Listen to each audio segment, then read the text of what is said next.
Hello everyone. In this video we will discuss software development methods. Before continuing, let me introduce our group members, namely 1. Samaral Huda with NPM 233111015 p.m. 2. Shelva Panka Julian Hegian NPM 233111016 p.m. 3. M. Danang Pramana NPM 233111007 p.m. And for more details, we will discuss models of software development methods. There are several models of software development methods including 1. Waterfall method. Waterfall is a traditional, systematic software development method.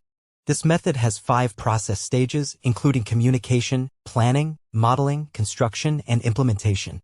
Communication is the phase where the customer or project owner conveys their needs and problems to the developer. Then, together collect the necessary data and formulate software features. Next is the design process, starting with formulating work estimates, resource requirements, and workflow planning. Continues with the design stage of data structures, architecture, appearance, and software algorithms. The design is then tried to be applied to computer hardware in the form of a programming language. Construction also includes a trial phase for operating the software to find out its weaknesses. Once successfully created, the software is distributed to be implemented on general user devices. Findings from users will become material for developers to evaluate and improve the software further. 2. Prototype method. There are 5 stages in software development using the prototype method. It starts with gathering information from customers to the development team. Then, the team will plan the system and work on a software prototype. The results are then submitted to the customer for evaluation. If there are problems, the team will revise the system until it truly meets customer needs. When the revision is complete and has been accepted, it means the software is ready to be translated into hardware. Then it continues with a trial process and various revisions before it can be used. Spiral method. The spiral method combines the 2 development methods discussed previously, namely prototype and waterfall. Developers carry out prototyping in a systematic way typical of the waterfall method. Generally, the spiral method is applied in large-scale software development, which also requires complex systems. Each process is always accompanied by an in-depth analysis of the level of risk and development success. The implementation of the spiral method is carried out in 5 steps. The first is communication, namely the project owner conveys his needs to the software developer. Followed by detailed planning of the project being worked on. The planning step is followed by analysis to identify various possibilities that could occur during development. Then, software development begins, and once it is finished it will receive evaluation from customers. The spiral model is a flexible and iterative software development model that combines elements of the waterfall model and the prototype model. Like any development methodology, the spiral model has its own set of advantages and disadvantages. Advantages of the spiral model. 1. Flexibility. The spiral model is highly flexible, allowing for changes to be made at any phase of the development process. This is particularly useful when dealing with evolving or unclear requirements. 2. Risk management. The model explicitly includes risk analysis and management in each iteration. This helps in identifying and addressing potential risks early in the development process, leading to more informed decision-making. RAD method. The development process using the RAD method is considered shorter. The reason is, all parties, both customers and developers, continue to be actively involved in every process until results can be achieved. In addition, the work stages in this method are also fewer. The workflow is simply divided into 3 stages, all of which are compact. Identification of goals is directly accompanied by communication and design, where all parties are actively involved in each formulation. This process is the initial stage of the RAD method.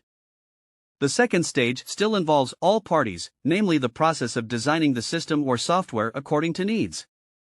Customers or users participate in testing the software. Repairs are immediately implemented if users find errors. When the user is satisfied with the software design, after going through various improvements, the work process moves to the final stage, namely implementation. Software designs are starting to be translated into machine language and can be used. The Rapid Application Development (RAD) method is an iterative and incremental software development process that prioritizes quick development and iteration. Here are some advantages and disadvantages associated with the RAD method. Advantages of RAD.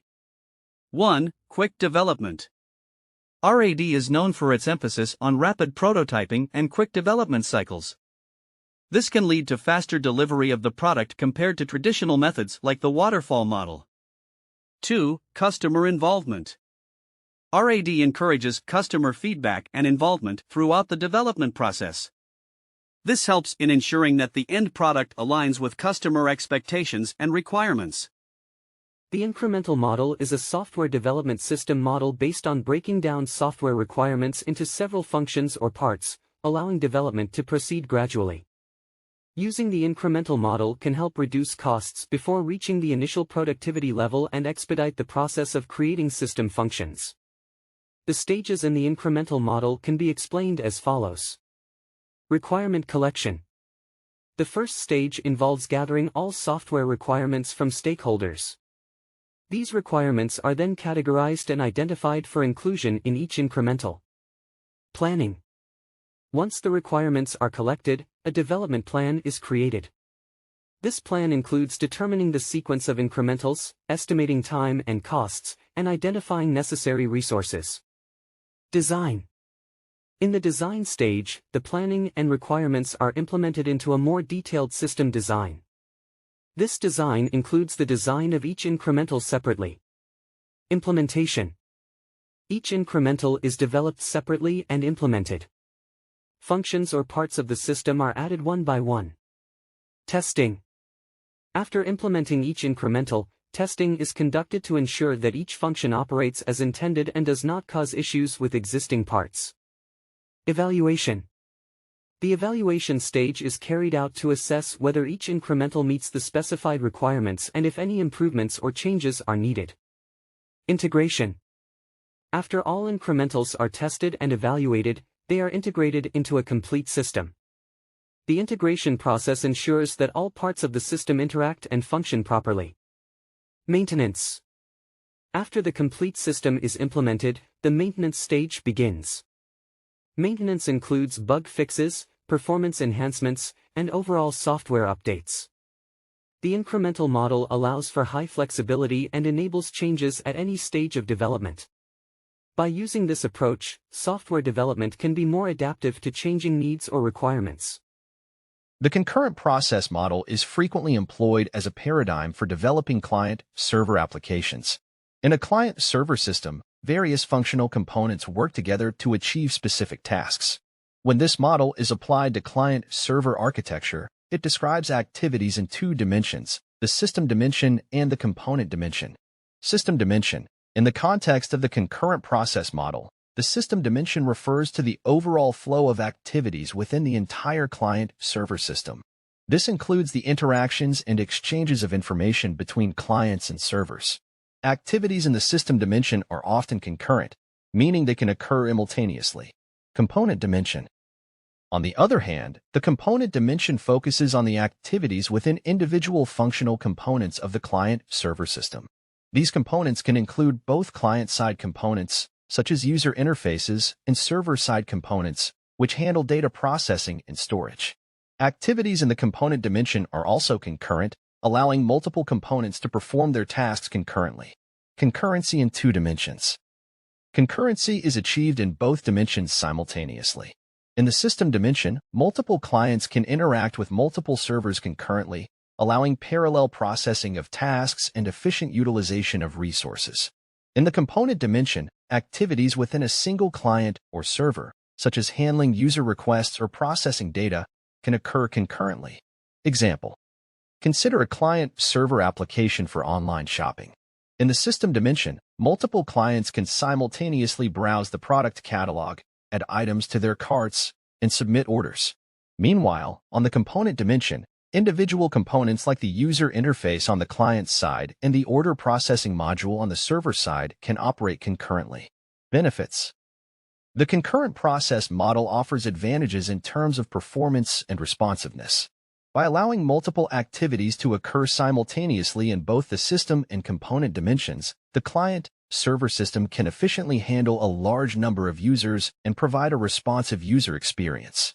In summary, the concurrent process model, when applied to client-server applications, emphasizes the simultaneous execution of activities in both the overall system flow and the functional components, contributing to the efficient and responsive operation of the system. Fourth-generation tools, for GT, in software development refer to high-level programming languages or tools that are non-procedural and are designed to simplify the process of application development. These tools are often used for tasks such as database queries, report generation, data manipulation, screen definition and interaction, object and source code generation, as well as offering high graphic and spreadsheet capabilities. Let's delve into the advantages and disadvantages of 4GT. Advantages of 4GT: rapid development, reduced complexity, increased productivity, enhanced data management. 4GTs often include features specifically tailored for database operations. This makes it easier to manage and manipulate data, simplifying tasks such as querying databases and generating reports. Graphical User Interface (GUI). Disadvantages of 4GT: limited control, scalability challenges, platform dependency, learning curve, performance concerns. In summary, 4GTs offer rapid development and simplicity, especially for certain types of applications, but they come with trade-offs such as reduced control and potential limitations in scalability and performance. The choice of using 4GTs should be based on the specific requirements and characteristics of the project at hand.